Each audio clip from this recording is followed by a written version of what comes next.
وَنُنَزِّلُ مِنَ الْقُرْآنِ مَا هُوَ شِفَاءٌ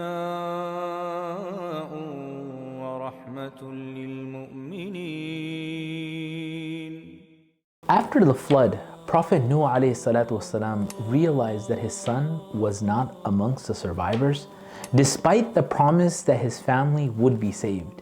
In his grief and confusion, he asked Allah subhanahu wa ta'ala about his son, which led to Allah clarifying that his son was not amongst the righteous and thus not included in the promise of safety from Allah subhanahu wa ta'ala.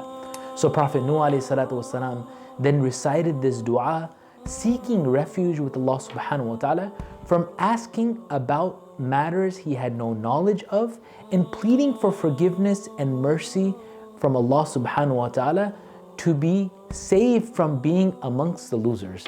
Allah subhanahu wa ta'ala mentions in Surah Al-Hud, verse number 47, Allah says, Rabbi inni a'udhu bika an as'alaka ma laysa li bihi ilm wa illa taghfirli wa tarhamni akum min al-khasirin.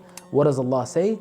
Oh my Lord, I seek refuge in you from asking that of which I had no knowledge of. And unless you forgive me and have mercy upon me, I will be amongst the losers. Now the question is, when should a person utilize this dua and make this dua which Prophet Nuh ﷺ made? So the answer to that is when seeking clarity and forgiveness after realizing one has overstepped the bounds of their knowledge in questioning Allah's decree. When you have stepped the boundaries of questioning the decree of Allah subhanahu wa ta'ala, this is the time that we should make dua, because we all make mistakes like this, as a plea for Allah's mercy and forgiveness when feeling remorse over an uninformed or improper request or action.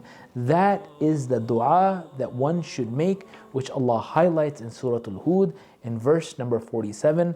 Allah says, رَبِّ إِنِّي أَعُوذُ بِكَ أَنْ أَسْأَلَكَ مَا لَيْسَ لِي بِهِ عِلْمٌ وَإِلَّا تَغْفِرْ لِي وَتَرْحَمْنِي أَكُن مِّنَ الْخَاسِرِينَ.